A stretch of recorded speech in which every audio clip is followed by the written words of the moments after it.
Welcome to the Global WeSpace Summit, a first-of-its-kind online journey into collective consciousness and practice. For this event, over 150 trailblazing pioneers and WeSpace experts from North America and Europe have been invited to share their latest insights and reflections on this subject. Bringing our best discernment inside these conversations, the many approaches of each WeSpace lineage come to life. As we explore pathways into the collective development and transformation of our lives and culture at this time, we are delighted to have you join us on this journey.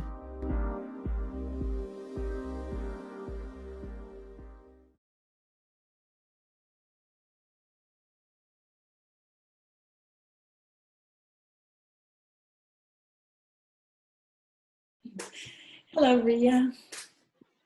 Hello.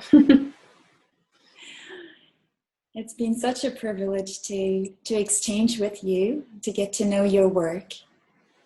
You have a very long experience in presencing practices and a long action research project that you've been working on. Mm-hmm. And so perhaps would you like to start with telling us a little bit about how this has started, especially what has sparked the writing of a book? Okay, that goes back quite some years. I think it was 2006 when a friend I knew from Denmark started or invited me to host with others and with him a gathering that was called Moving the Edge of Collective Intelligence. That's how it started.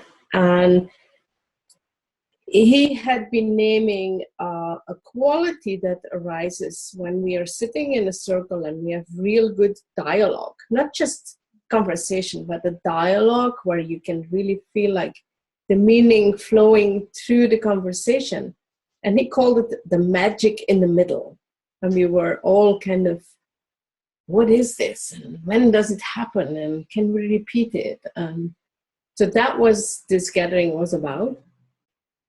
I can say we didn't actually touch the magic in the middle much in that gathering. It was like only 2 hours of a whole weekend. But afterwards, talking with two other ladies who were present, we said it was too conceptual. It was too much in the head, and we missed the embodiment. We missed the dancing. We missed the walking in nature. The integration of these bits.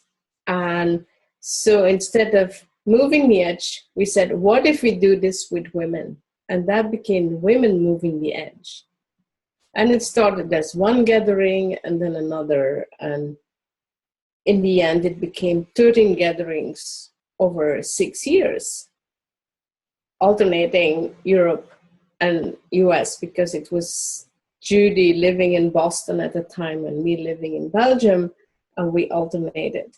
And since a long time, as that was going on, I started to realize this was actually an action research project. As we built questions from one gathering to the other, and I started,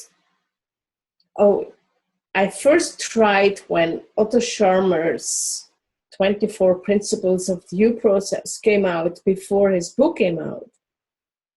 I was like, oh, this is a good framework and I can fit our experience into it, but it didn't fit. And I looked everywhere, Scharmer, Wilber, Andrew Cohen, kind of trying somewhere a description of what we were experiencing, and it was not there. And then I realized, maybe I have to write a book, which was not like, oh, I want to write a book. No. It was like, oh, maybe it's me. So it was more of, okay, then it's me. That's how it started. Beautiful.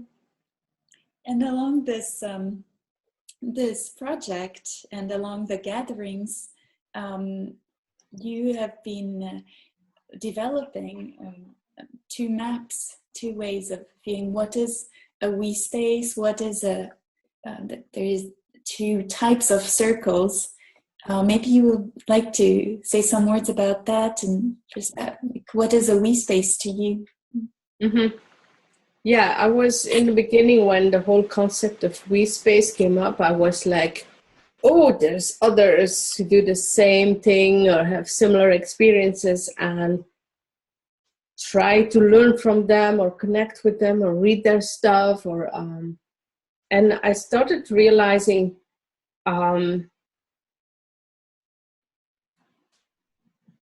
let me go back also to, because before this Women Moving the Edge series of gatherings, I had a long history with women's circles already before that.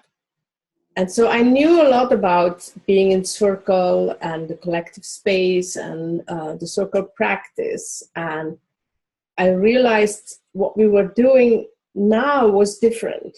And so it's only over the years that I could start to distinguish, let's say, two levels of collective space. And I call it different circles to just make it clear. And the first I call the circle of presence, where you learn to become present totally in yourself, with each other, in the group space. And then the next level is when you all have kind of learned that and integrated, and you can start from that level and then engage with a question. You get to another level of what I then call a circle of creation.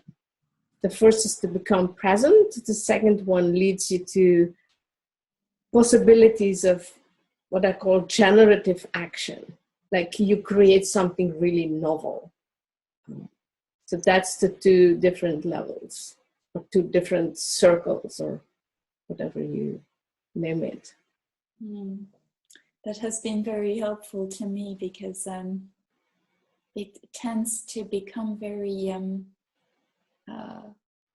just one abstract fuzzy thing at times, and in the exchanges I've had with you, I've benefited a lot from the precision that you have, that you bring to the work, into the subject. Yeah, that's actually what I wanted to do by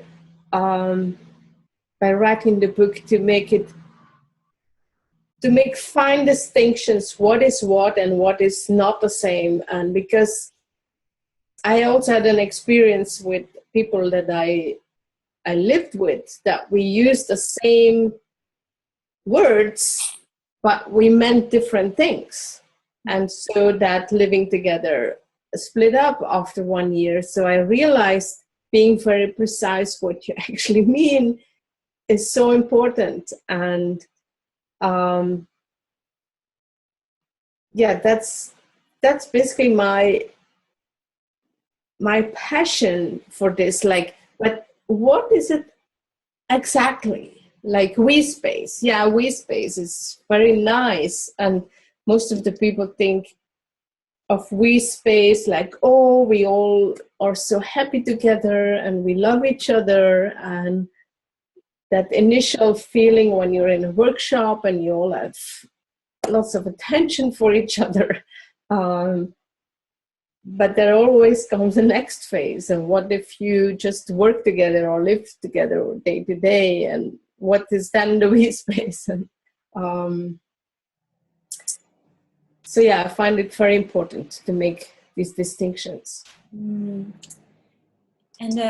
so this has come, tell me if I'm wrong, but I feel from a progression that you've experienced from a field, a space where authenticity has been developed to the point where then it shifts into what would be a circle of creativity, where generativity becomes the next thing, or next level. How does that feel? How is that shift happening? the actual instant that I knew something different was possible was, I just told you about this women's circle we had in Belgium, and we were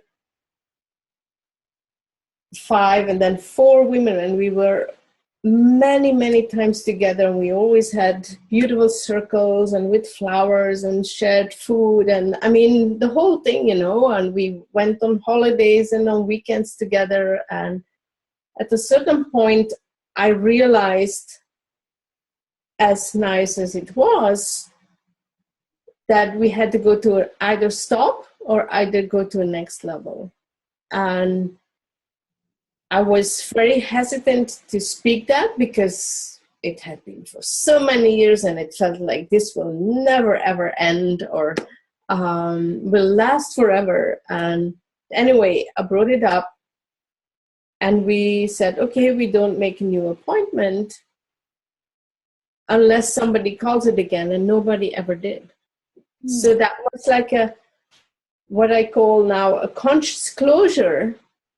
And I felt there was something else that I could not reach as we were doing at that point. Let's say that was a circle of presence, where we really did tons of work of getting rid of all the projections back and forth, and being really present with each other as we are, and with all the failures and whatever. And I felt something else was possible. We had touched upon it now and then, but I was passionate to go there, but the others not. So then I realized, and of course this goes over months and years, yeah. And I saw that, talking about this authenticity, like as you move, at least as I move on in my life, you become more and more authentic, like layers of conditioning fall away, and you don't fit anymore in the right boxes. And so this being very authentic and being very much yourself, and then being in a circle with other authentic people who have also done, let's say, the homework, then this capacity for generative action really comes forward. Like it can sometimes like click, click, click, chook. Yeah, let's do this. Yes, everybody is like, yeah. Mm. So this answers more or less a question that was in me, which was, does the circle vacillate back and forth between being more a circle of presence and then being more a circle of generativity for creation? Now I feel from what you just told, there's more like really something healed or achieved or shedded, and then it enters a full mode of generativity, no matter what. Yeah, and we're still just all human beings, you know. It's not that you say, now I'm totally aware and never, ever something will trigger me. That's not true, but at a certain point, you kind of shift over, let's say, over the 50% or something, so that you're more in an aware space than before you're less in an aware space. So there's somewhere there's a shift, and it also has to do with the understanding of how linearity is not how the world works. Like linear cause and effect and planning, and it's me here and you there, and at a certain, I call it that's for me is the paradigm shift that's in between these two circles, is that you kind of get that it's so complex, it's so interwoven, it's so interpenetrating. Is it because we set an intention that something happens, or is it because we sense the potential? We could name the intention, or, I mean, there's no beginning and no end. And so besides the inner capacities that you need, like being aware of your shadow and being aware of projections and all that, it's also integrating more on an embodied level, like how complex life really is. And your, how would I say, your best contribution is your most unique contribution. Yeah. Mm. Yeah. I'm listening to you. These really sound like what we usually think of as feminine qualities, or as what we experience as women, for the way we are biologically, the way we move in this life. And also you started as a women's group, really. It's called Women Moving the Edge. What is the part for you? What was the importance of being women at first, only women? As I just told you in the beginning, like we had this this spark of insight, like we cannot go deeper in that magic in the middle if we just come from a headspace. And so we needed more of the embodied things.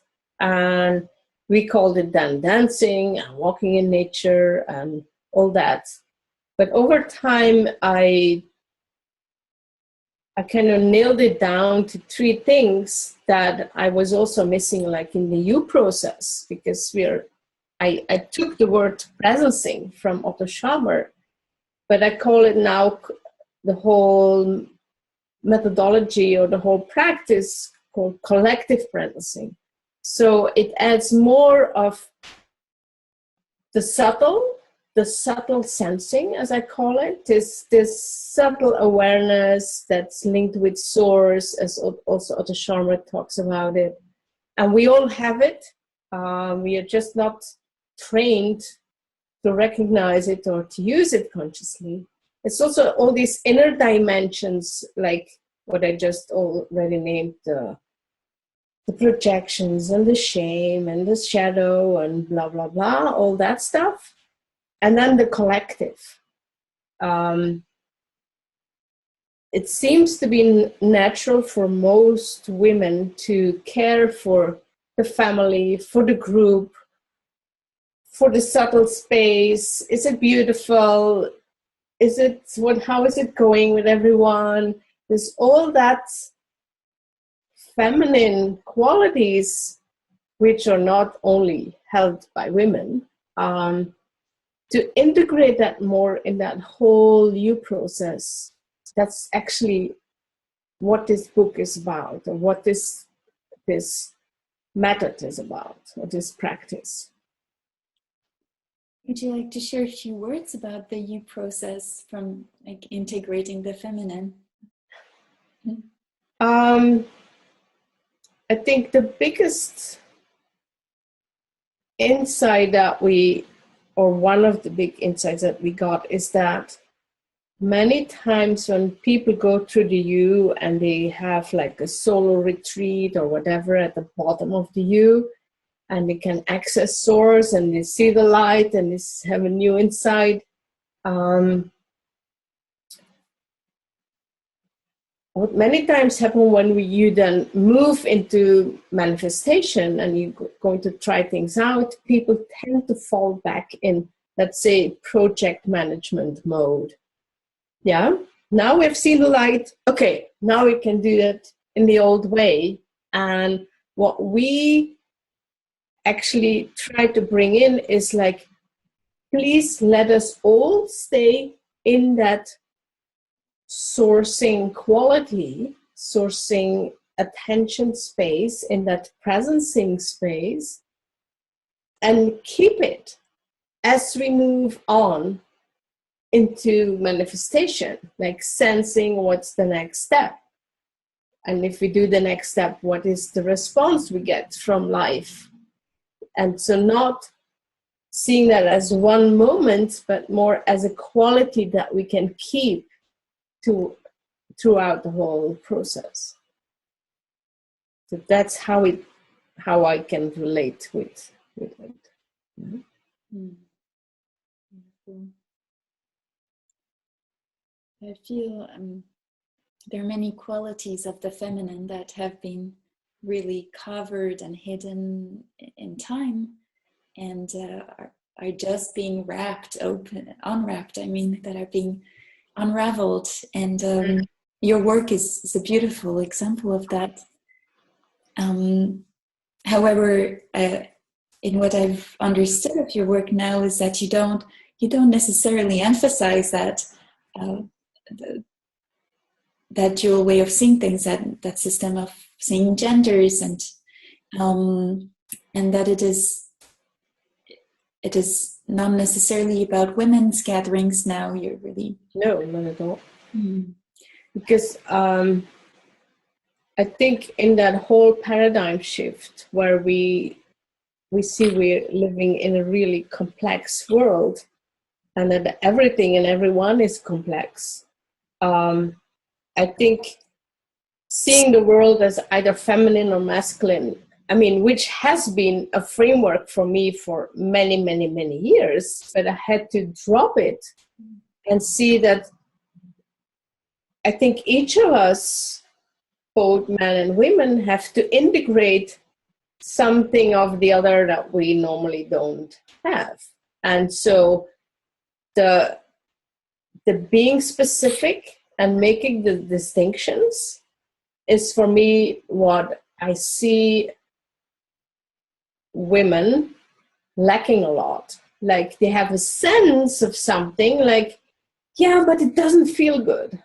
Yeah, or that kind of, they sense something, but they don't take the time to become aware of what they're sensing and using words to express it clearly. Yeah. So I see that we all need to develop more of a synergy of the masculine and the feminine. And for different people, it might mean different things, but that's one of the things that I wanted to do with this book, is to give clear words and articulation to all these so-called feminine ways of knowing and ways of doing, and all the emotional stuff, and all this, the piece about what is holding space, and that's also used a lot in group work and all that. But what is it exactly? What is, so that we have that capacity. It's not that we don't have it, but there is it's also a practice of sticking with your sense, and Gentlin calls it the felt sense. Like he gives the example of when a poet writes a poem, he or she uses a word, and they know, like, this is not the right word yet. Yeah, it's similar word, but it's not. So where is that specific fine-tuned knowing? That's in our bodies. It's not in our mind space. It's somewhere we have this very specific sensing. We call it the felt sense. And we just need to, what he calls focusing, just being, give it attention and give it words, so that suddenly, that's the word. Yeah? So, yeah, that's for me is integration of what we used to name feminine and masculine. Yeah, as I started having an exchange with you, what the questions that were inhabiting me were really, what are aspects of the feminine that have been pushed aside and that need to come more to light now, and what do, and then very specifically as the incarnation of being a woman, what do we need in the world now the way it is to live more fully into our very unique ways of intelligence, and of connection. And I feel as I'm reading the book that there's an answer right there. Yeah. I wonder how it is read by men, because this is a book that is for men and women, of course. And it is really, there is that sense of integration, of the articulation and intuition. Yeah, I don't have specific men in mind that have read it all, because it just, I'm in the process of putting it all online. But at least I always say one of the main things that Sharma has done is he puts the word source in mainstream language. Like, you can use the word source in business context now, yeah, which was not the case before.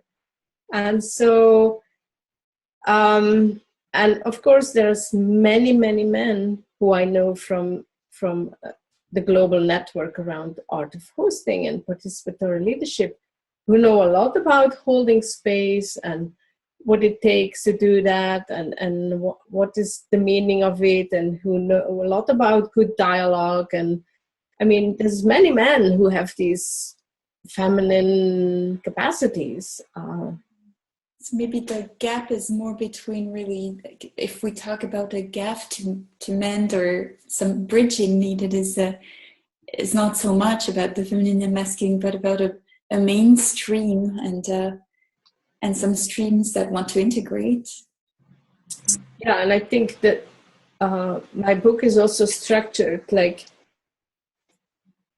the first part is about the circle of presence, and then you have this mid chapter where everything is, where I try to describe this paradigm shift. And you could say one is a bit more mainstream, and then there's a shift, and you come to this next possibilities in the circle of creation.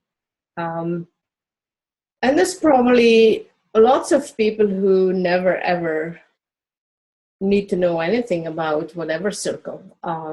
But for some, I think it's useful to give it language and give it concepts and distinctions. Mm. And this way of being, if we feel into this the circle of creation and the way of being, as you say, fully participating in life, in full participation, and really living the emergent life, it feels vital. It feels really important in this world. So if we think of that as I don't know if it's a muscle or a nervous system, how can it be strengthened, or does it want to be strengthened in this world? Can the world, you say it might not be of interest to some people, but there is a sense that it might benefit a lot of Because in this whole process of writing this book, many times when reading blog posts or hearing people speak, it was like, oh, if I just could give them the book. Because there's many times very blurry lines between what is what, and especially around we space. Yeah, it can be a very where people all identify with the we as the best and all that. To a we space like it was used in the Andrew Cohen community, that was like very high up in the sky. And there's so many forms over the last years that have tried to actually learn something. Yeah, I see it all as experiments, and what we have done also. Now I lost a bit track of your question. And yeah, I remember. You know, I've worked as a psychologist and a therapist for a long time. And so when I started, I had this idea like everybody should develop themselves. Yeah. Over time, that has changed, of course, and I'm not so sure anymore if everyone needs to develop themselves. Maybe not. I don't know. Maybe it's enough the ones to do. Yeah. So respecting everyone where they are in their life and whatever life they live. So it's also for these distinctions on what we space can be or what the distinctions are. Not every group needs to develop, and I've done tons of work, tons of evenings and days and weekends in circles, let's say, to learn to be present. I mean, it was good enough. Yeah. And just being with friends and being in a circle in that way is also great. But I do know that there are many teams, groups who kind of get a bit of the potential of a circle of creation. And I think they can benefit from understanding like this is about this and this and this and this. And they probably get only one piece or two pieces. And if they see the whole picture, they might develop themselves a bit more or being more efficient or whatever. So I see a lot of, as more and more teams work online, and you have all these startups where they have great teams and they are very old people, very authentic. And I think that there's probably lots of people who can benefit by reading it, but I don't know. We will see. I can almost hear the gardener in you. In what way? Well, these plants grow this way and these plants grow this way, and it's all perfect. It's so perfect, yes. And I could feel the utopian in me when I was reading, especially when you talk of the we and now and here and potential, and a certain quality of we that can be embraced after a lot of work, I guess, in a collective space, and that utopia of what would the world be if we all were in that field of collective consciousness, where yes. potential, say, tell me if I don't explain this right. You say about the future not being seen as something linear and just to be experienced as it happens or just already set, but more potential to manifest together. Yeah, and as I've been working as a psychologist and a therapist, and then later with teams and bigger systems, I was looking for what is actually the red thread through all that I do. And I realized there's always more potential. Yeah, either in individuals, if they have a problem or they have trauma or blah, blah, blah, there's potential stuck that cannot be freed up. Yeah. And then therapy is about getting that unstuck. And if you do team coaching or team development or anything, there's always more potential. And that's for me, the biggest thing is to learn that the future is not a linear, I would say, extrapolation of what is now. It's not, it has been this and this and this, and now we add the next little bit. but there is potential, and it can be like, whew, yeah, the whole thing can shift. And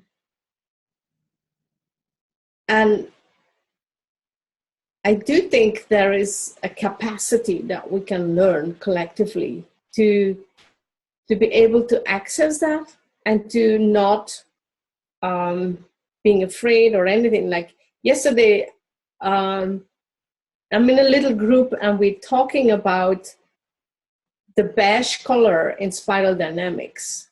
The beige color? Yes. The beige color, which is the first one, and it tends to be forgotten by many people who explain spiral dynamics.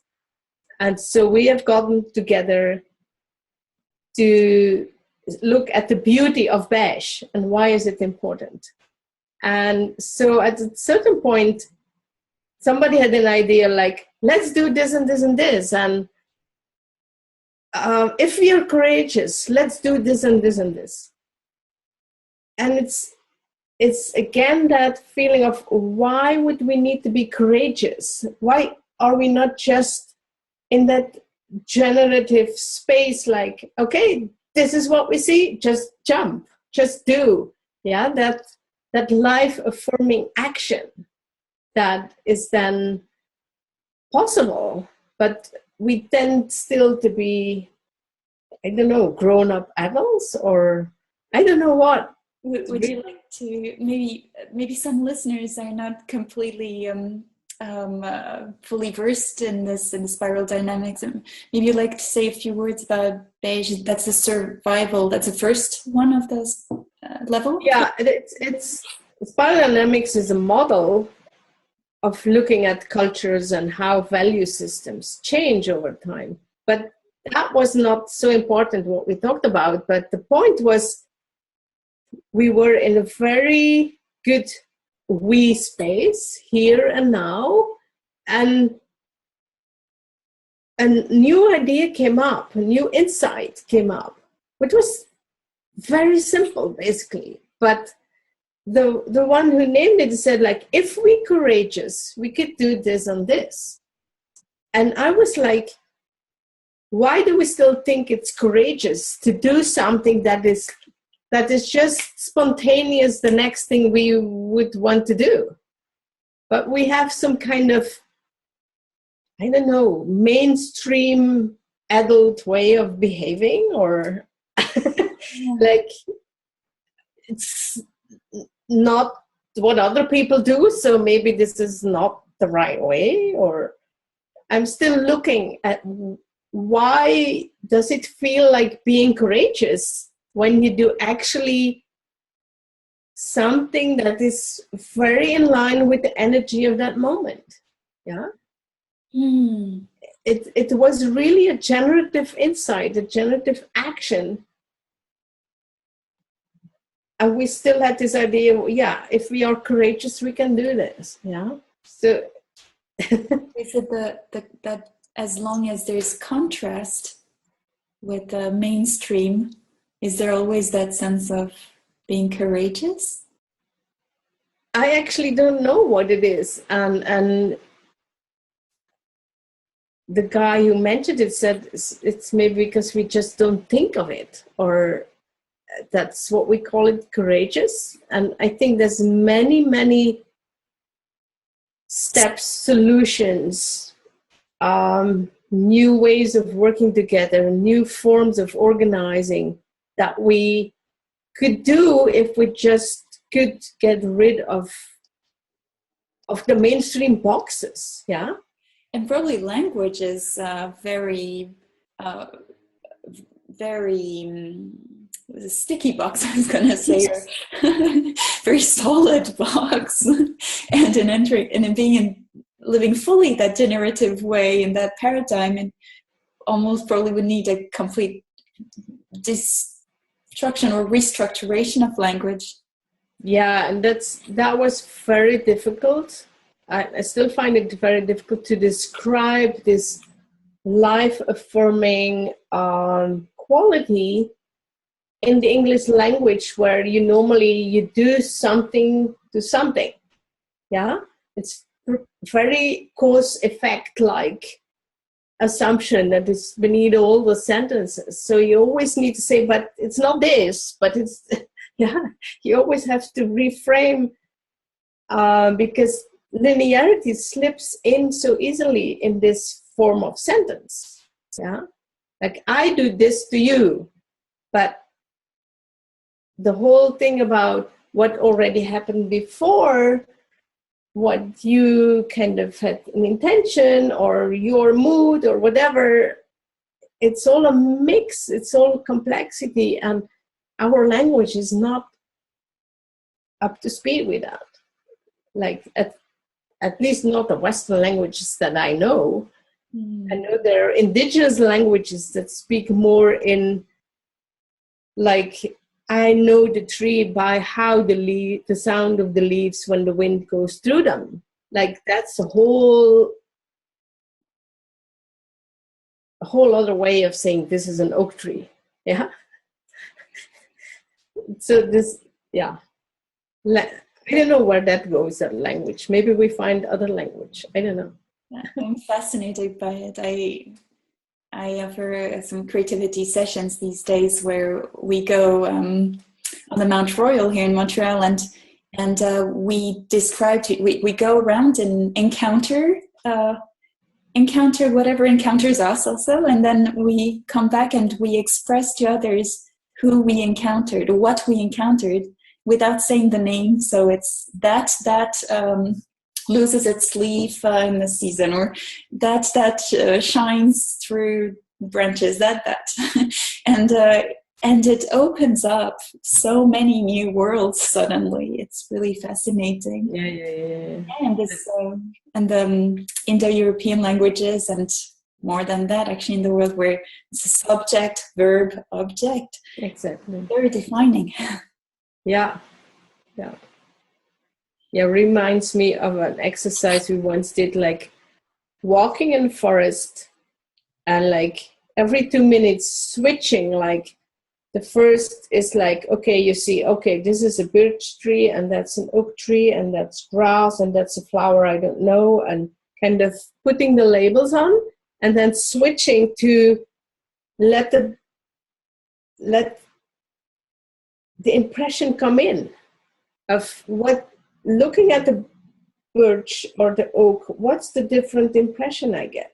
And then switching back and switching back. And so to really sense this, and we sense the difference of when we look and put labels or when we look and receive. Yeah. And we're so trained in putting the labels on that we forgot that we receive so much. And we receive it anyway, but we don't put words on it. We don't language it. Yeah. And so that's part of the whole collective presencing is to give language to that subtle receiving also. I'm curious about, we're talking about practice now, and so you're part of the Women Moving the Edge, and you have a lot of circle practices. Are circle practices only what happens in the space of the circle, physically or virtually, or is it something that goes beyond the circle time together? What are such practices or such ways of being? In my book, I describe first in the circle of presence, it's very much about us human beings together, and to figure that all out, all the complexity and layers that are there. In the circle of creation, I describe it as a deeper circle practice, and it's actually integrating way more than just us human beings, but also what space are we in? Is it the right timing? What synchronicities are happening? Why is the cat coming in? Or why is there a sudden sound? Or all kinds of synchronicities that are also part of the space, of the circle, and have some meaning. or maybe not. Or, I mean, it's way more than just us human beings. We had a couple of conversations over the years where suddenly one of people's cat was doing this or that, and I never tend to, me personally, tend to give meaning to that. But some people are very well, I would say, related with cats, and they say, yeah, but that means this or this, and then I'm like, suddenly, oh wow, yeah, or there is a disturbance, and instead of let's ignore the disturbance, what is the disturbance bringing, or what is actually coming in from the outside? You're not in a bubble. I mean, you're not in a linear space that has iron walls. I mean, we're still in this whole complexity where in and out is weaving all the time. And but I'm not sure if that's what you were asking. It was, I guess, more about practicing outside of the circle, but what you, in a way, it's very connected. You're talking about how the outside comes into the circle, how there is an interweaving happening all the time, or meaning incomprehensible at first, at least, and we navigate this unknown or mystery, just being receptive to the fact that there is information in the field. Yeah. There's so much in the book. I call it, there's a wholeness of knowing that we're in the West, we're so used to knowing is like only conceptual mental knowing, but that's like putting the labels on the tree, that kind of knowing. But there's also that kind of knowing receiving the tree. The difference of receiving this tree or that tree, or receiving information from the land you're in, or the building you're in, or the history of the building. There's so much in this wholeness of knowing. Or when you just say, let's all make a drawing. Doesn't need to be nice or beautiful, just use colors and just draw. And then you start articulating what is in there, and suddenly you say like, oh my God, I've never seen this before. Or you just wake up one morning and you say like, now I have the answer. So there's so much more than just the mental knowing. And I think we need all of that to be able to come to really novel insights for all these wicked questions that we have in the world. It's not going to be doing another analysis or just repeat old solutions. I mean, we know where we are at if we really look at the world, and we would need something completely different. The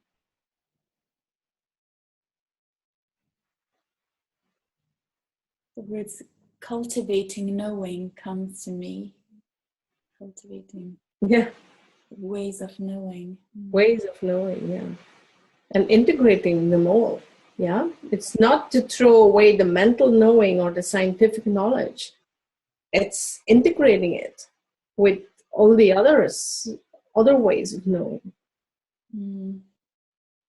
It's not either or. It's again this finding the synergy. Let's say the masculine and the feminine. It requires also finding ways to be comfortable in the unknown as the known unfolds. That is one of the major points in our practice is, can we stand that we don't know? Can we just be with that. Like, we always spent quite some time on finding a guiding question for the next gathering. That's what we did. And then the questions were really deep, deep questions, where there is no answer that's already present in your head. It's just not possible. And then sitting there and kind of confirming to each other, like, we don't have a clue. Yeah, we just don't know where this answer leads us, or this question leads us, and be at ease with the not knowing yet. Yeah, and not rush for an answer or rush for a solution or getting angry or anxious or frustrated, but just stay centered and grounded while you don't know. Yeah. And just, I call it holding that intensity, because in our world, it's not common practice to say, oh, I don't know, or we don't know. Answers must be there. Yeah. That's what you were explaining earlier, with how often it happens of being in the bottom of the U, and then just exactly. out with enthusiasm of like, yeah, I got it. Now I'll do this. Yeah, exactly. The answer to this. Exactly. Enthusiasm, yeah. Yeah. Or just the unbearability of staying with the unknown. Like, this is not normal. This shouldn't be this way.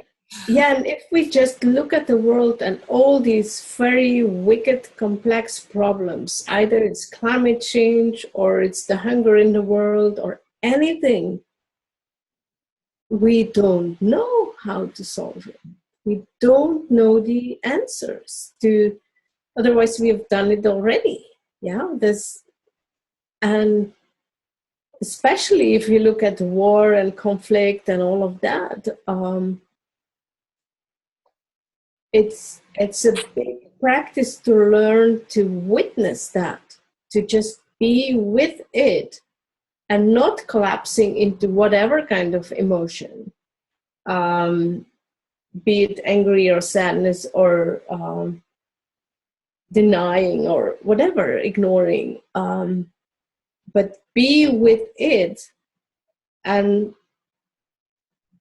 applying this wholeness of knowing, and at a certain point some collective insight comes up, like seeing like a next step that can be done. It's not the solution because it's complex anyway, but you can collectively have a sense like, this is the next step we can do. Yeah, we don't know where it leads, but this is the next step we can do. We can try it out and see if it resonates with others or not, or it has an impact or not, and so on. So that's why the whole practice of being present with emotions, with your own, with emotions from others, is such a good preparation to be in a collective practice of being present with the trauma of the World War II, or just to name something, yeah, or what the Western world did. Like, I'm a Belgian, to Congo, to the whole of Africa and the slave trade and blah, blah, blah, blah, blah. Mm-hmm. All that is so huge if you look at the emotional burden, the pain, the struggles, the wounds. And still we need some collective presence to be able to see a way through the whole wickedness of it. Yeah. Otherwise we can only just repeat or ignore.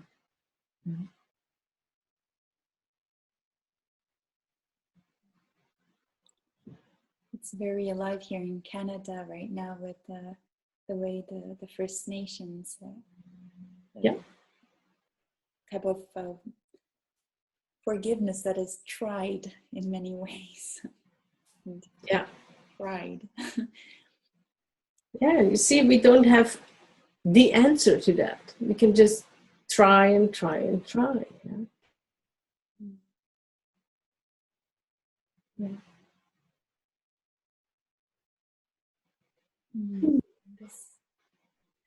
Our time is coming to an end now, but this is so rich. I wish we had Thank you. 3 hours. But then again, your book is a wonderful resource, really, and I invite everyone to go and read it. It's online. It's www.collectivepresencing.org. Is that right? Yes, yes. And if anyone wants to stay informed, also you have a newsletter. Is that right? Yes, on the website you can just click on newsletter and tick the boxes. As everybody know by now how to do that, I guess. And I guess by the time this interview is really sent out, the whole book should be there. So that's for me a good deadline to make it. Yeah. All in right timing. Yeah. It's been such a pleasure and really a privilege to have you join us in this summit. Thank you for sharing this that comes through you and through your experience with the world. Thank you. It was a nice invitation. Okay, bye. Okay. Be well. Thank you. You too. Bye. Bye.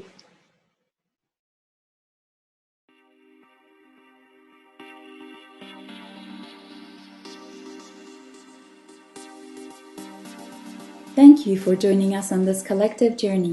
To sample more speakers from the Global WeSpace Summit, tune into www.thewespacesummit.com. Here you will find over 150 trailblazing pioneers and WeSpace experts, as well as 26 catalysts convening these conversations at the next edge of collective consciousness and culture.